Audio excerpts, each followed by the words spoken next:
This whole video is a Jojos reference. Is that breathing in here? Is that a JoJo reference? Father, are you producing a hormone right now? You're making a JoJo reference, aren't you? You're breathing! Because we are ranking every single Jojo's anime part from worst to best. Now this isn't me just going, oh, I think number 5 is the worst or number 6 is the worst. We are going to be breaking down each category from the MCs, the antagonists, the side casts. As for how this point-based system works, for every single category we do from the main characters, the side characters, and antagonists, so on and so forth, each part will be accumulating points based on where they rank. So last place will get 1 point, 5th place will get 2 points, 4th place will get 3 points, and 3rd and 2nd will get 4, or 1st gets 5th. And in the end, every part will be ranked based on who has the most points. That's enough time spent on the intro, a bit too much.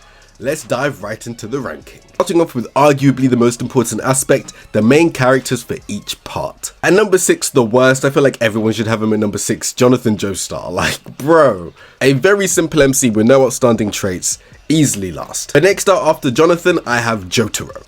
He's genuinely nothing more than a calm and collected character. Whilst this gives him a lot of cool moments as a character alone, this doesn't do much for him. Once again, another MC that didn't spark my interest too much and just wasn't too enjoyable because he's always just standing there. Yada yada. No. But at number 4, I don't know if people will be happy with like having them this low, but I have Jolene. Now I feel like a lot of people like her a lot more because she's a girl, and like simps are like, oh Jolene, sploosh, sploosh, sploosh.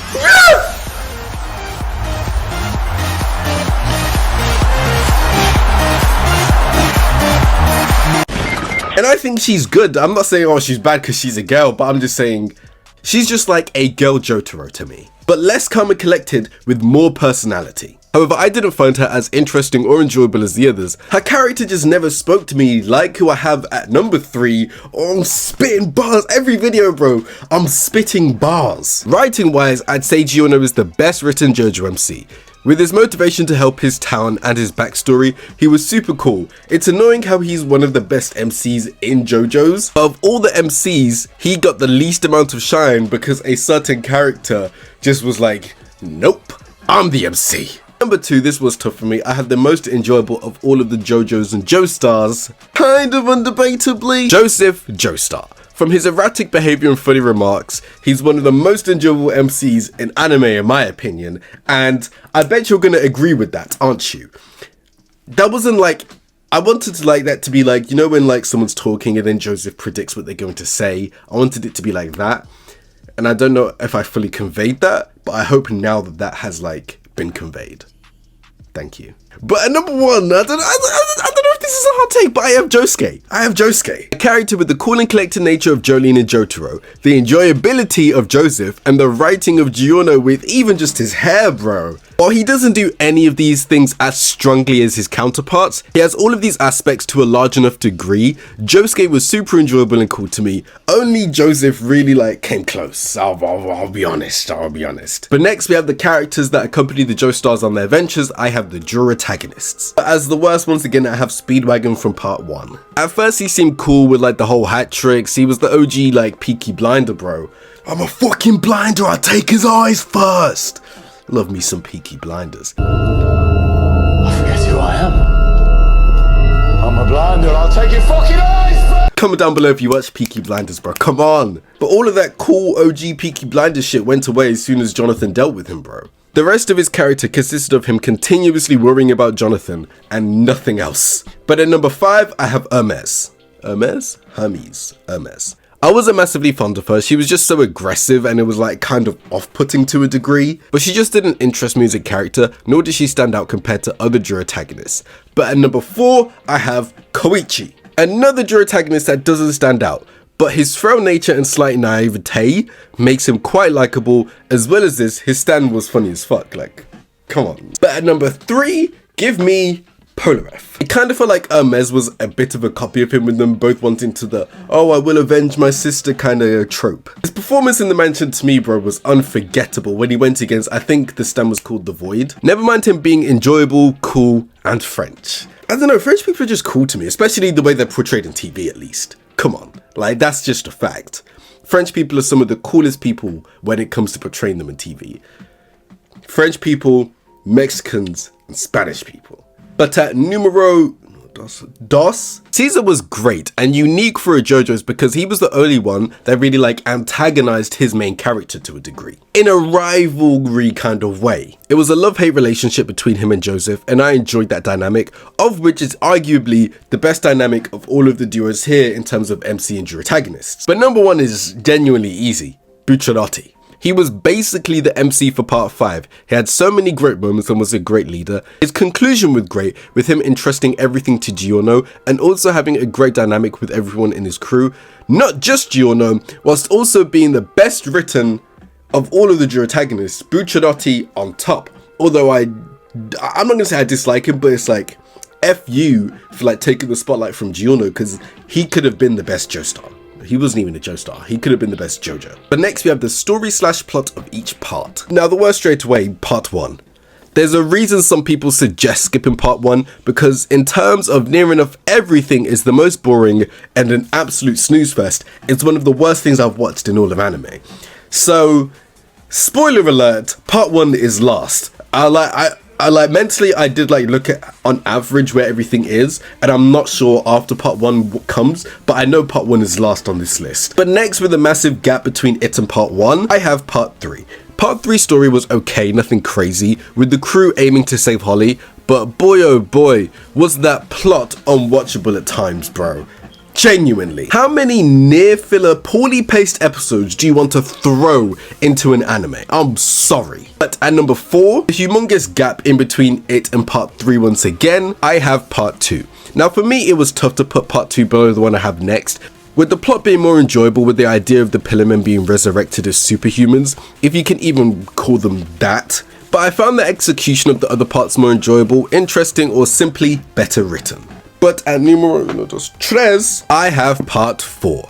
With the story not being as complex but more interesting through its mystery of the murderer hiding in Morio. Well, Kira wasn't exactly hiding in Morio, he left and then he came back. I'm pretty sure at least. And everyone teaming up to defeat them. That, like, the storyline there was super good.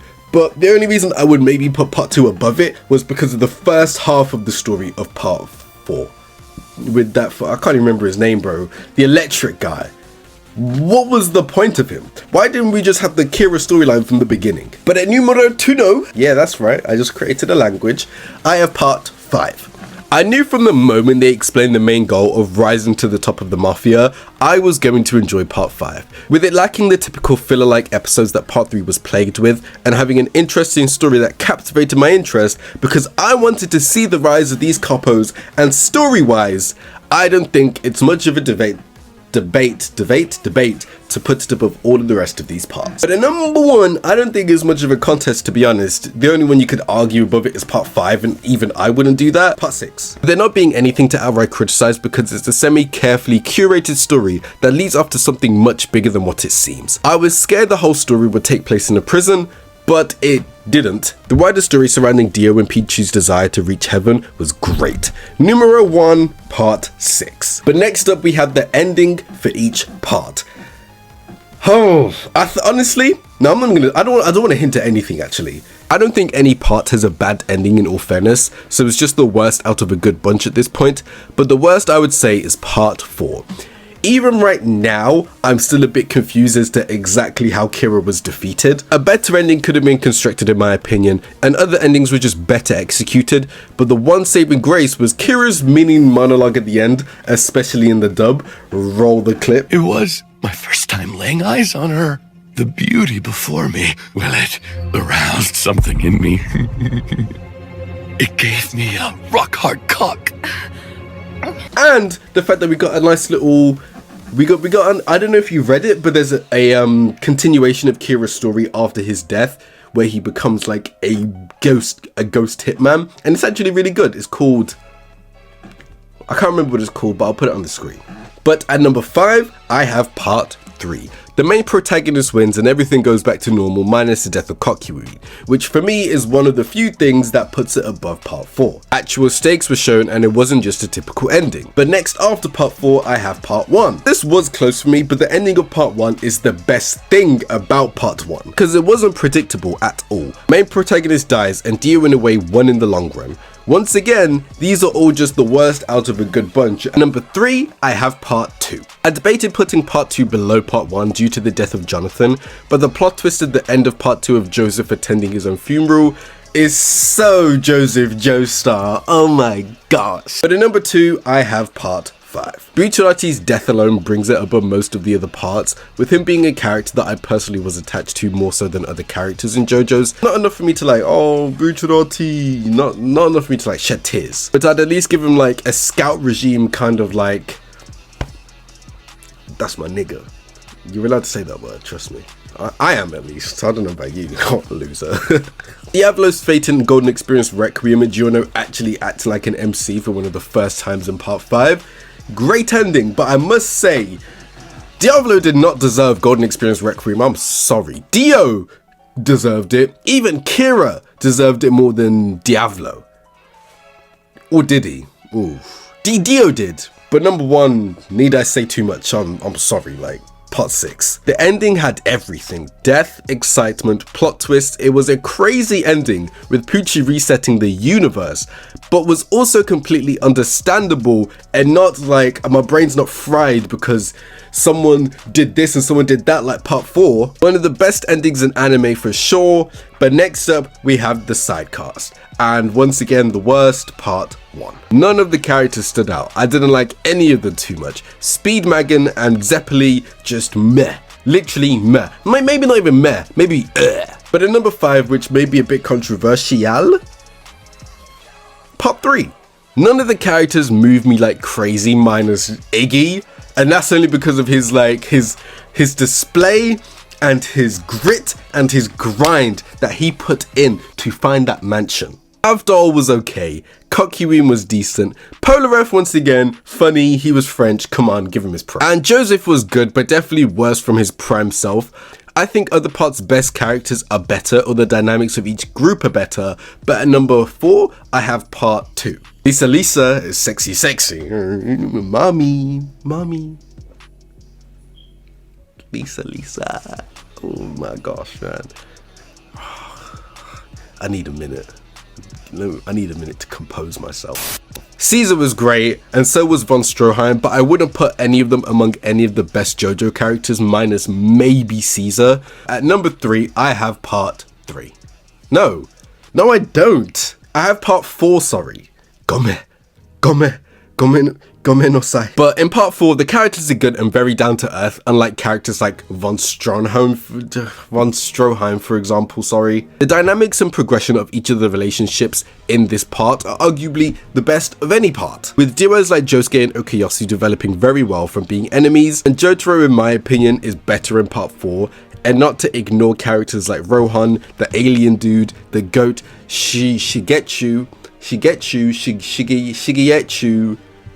the money guy, bro, the money guy. I called him the GOAT, but I can't even pronounce his name. And we even have Hayato and Joseph, whose dynamic with Josuke I enjoyed massively, with him trying to make up for the lost time he had as his father. But I just have the next 2 higher, and at number 2, I have part 6. Now, Hermes wasn't a massive hit for me as a Juro-tagonist, but FF was great. Anastasia would definitely be in a top 10 side characters list for me in all of JoJo's, and of course, the GOAT, Weather Report. Of course, I understand now. It's a situation where you can't respond. I just left the medical wing. That bastard! It's weather forecast! I knew it! The dynamics between the characters in part 6 are the best between each characters in any part, besides arguably who I have at number 1, and that's part 5. The side cast for part 5 is arguably what made it so great. The dynamics were great with how tight-knit they were and how much they cared for each other, with Bucciarati being the glue of the group and how they slowly accepted Giorno. While I wouldn't say any of the characters are better than Anastasia minus Bucciarati, maybe, but I have Weather Report above him. But Mista, Abbacchio and Trist are all top tier characters with great dynamics and moments. But now for the second most important part, for like any anime for me personally, I don't know if it actually is, the antagonists. Now, the worst and the most overrated antagonist in anime, arguably with Frieza, I have Dio in part 1. Part 1 Dio wasn't as good. He was just a dick. No writing, barely any good moments, if any. His saving grace was the fact that he won in the end. Like, most villains don't do that. Well done. But at number 5, I have Cars. He wasn't too bad in my opinion. He was respectable and semi-interesting, but just wasn't overly captivating like other antagonists and was semi-boring. I said he was semi-captivating, but he was also semi-boring. How that works, I don't know. Are they just opposing concepts? I wouldn't know. But at number 4, I have Dio again. Part 3 Dio was better than part 1. He was giving final boss vibes actually in part 3. Instead of running away like in part 1, he was overall cooler, had a better fight and better moments. Cue the stair scene.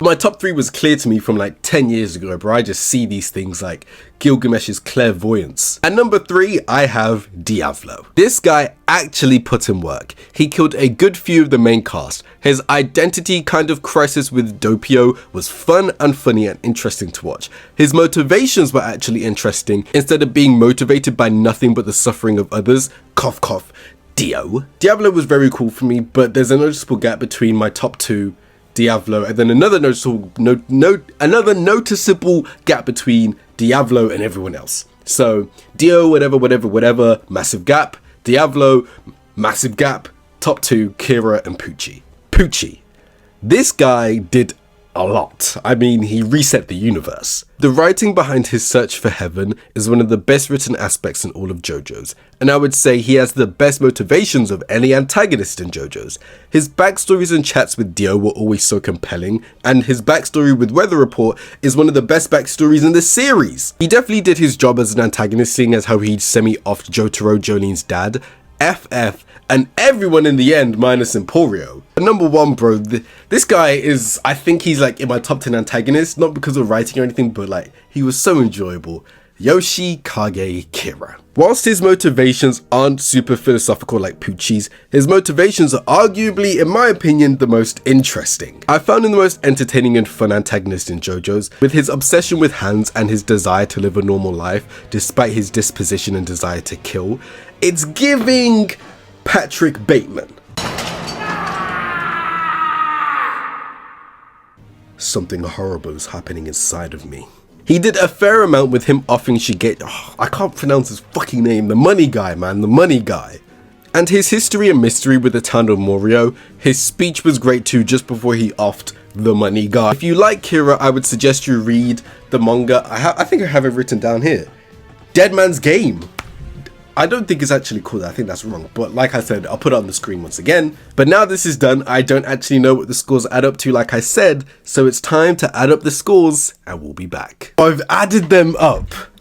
And first I'll say how I would rank the JoJo parts without this. And the worst, I would have part 1. It was the most boring part. I wanted to skip it. Second worst, I would say part 3. Too many filler-like episodes. The cast never really did it for me.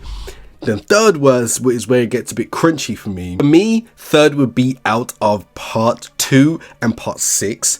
Now, part 6, when I was watching it, I'm like, this is good. But I just wasn't enjoying it as much as I should have, you know. I would say part 2 is arguably my second favourite part in terms of enjoyment. So, number 3 is a toss-up between 2 and 6. I'll probably put 6 above 2 objectively, 2 above 6 subjectively. Second in my permanent list, part 4 just did too many things right for me. From the main character being the best of all of the JoJos with Josuke, Kira being the best and most interesting antagonist in the show by far for me. While the first half was after Kira showed up, bro, peak. One, I would have part 5, the cast, the antagonist, the story, the stands even, bro.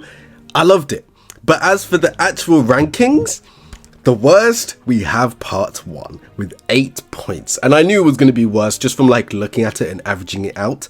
But the second worst at number 5, I have part 3.